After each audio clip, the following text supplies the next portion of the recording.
Warahmatullahi wabarakatuh. Perkenalkan, nama saya Ulhiyatun Kasana. Saya dari Perbankan Syariah 2D, NIM 63010200117. Jadi di sini saya akan menjelaskan sedikit tentang syarat, rukun, sunnah, dan hal-hal yang membatalkan haji.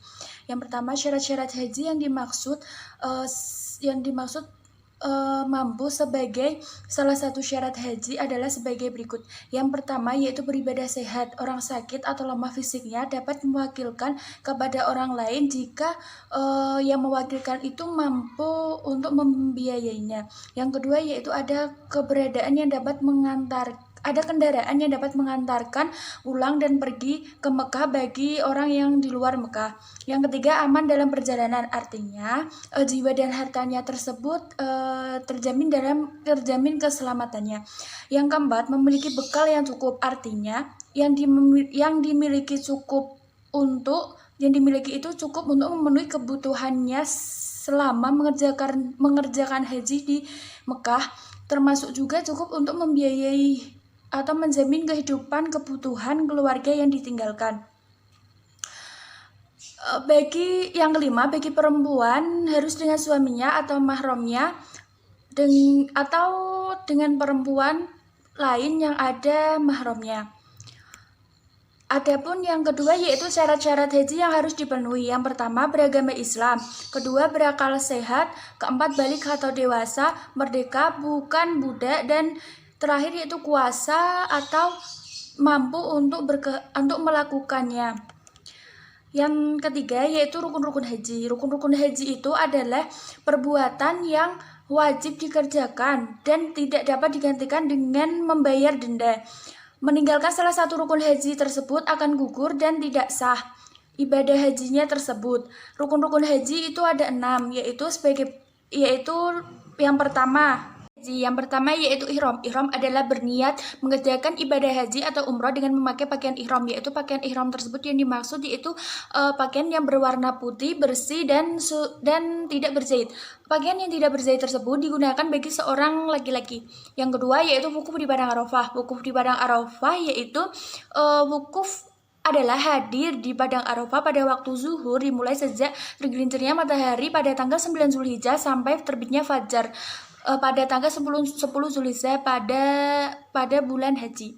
Yang ketiga yaitu tawaf. Tawaf adalah mengelilingi Ka'bah sebanyak 7 kali dimulai dari Hajar Aswad dengan posisi Ka'bah tersebut berada di sebelah kiri orang yang melakukan tawaf tersebut. Berputar kebalikan pada arah jarum jam. Dan saat melakukan tawaf tersebut, kita harus menutup aurat serta suci dari hadas ataupun najis. Macam-macam tawaf, yaitu yang pertama tawaf kudum. Tawaf kudum itu dilakukan saat kita baru saja sampai di Mekah. Yang kedua yaitu tawaf ifadah. Tawaf ifadah itu dilakukan karena melaksanakan rukun haji. Yang ketiga yaitu tawaf nazar. Tawaf nazar itu dilakukan karena kita sedang melakukan nazar. Yang keempat yaitu tawaf sunnah. Tawaf sunnah itu dilakukan karena sebab-sebab tertentu, mencari keutamaan dalam ibadah. Yang terakhir yaitu tawaf wadha. Tawaf wadha dilakukan karena hendak meninggalkan Mekah atau tanah suci. Yang keempat sa'i. Sa'i adalah berlarian kecil dari Bukit Syafa dan Marwah. Ketentuan sa'i harus dilakukan dari Bukit Syafa dan diakhiri di Bukit Marwah. Sa'i dilakukan sebanyak 7 kali. Yang kelima yaitu menggunting atau mencukur rambut. Menggunting atau mencukur rambut tersebut dilakukan setelah melemparkan jumroh Aqobah pada hari nahar. Apabila mempunyai korban orang yang melakukan haji tersebut, maka sebaiknya mencukur atau memotong rambut tersebut dilakukan setelah menyembelih hewan kurban tersebut. Rambut yang dipotong itu sekurang-kurangnya 3 helai rambut saja. Yang keenam yaitu tertib berarti menertibkan rukun-rukun haji tersebut, artinya harus berurutan dimulai dari niat ihram, wukuf, tawaf, sa'i dan menggunting rambut atau mencukur rambut tersebut. Adapun sunnah-sunnah haji. Sunnah-sunnah haji dalam mengerjakan ibadah haji ada beberapa sunnah yang harus dikerjakan atau dilakukan. Yang pertama yaitu salat sunnah di Hijir Ismail. Salat sunnah ini dapat dilakukan kapanpun atau kapan saja dalam keadaan yang memungkinkan. Yang kedua yaitu membaca talbiyah. Talbiyah adalah sunnah dibaca selama ihram sampai melomparkan jumroh akobah pada hari nahar atau hari Idul Adha.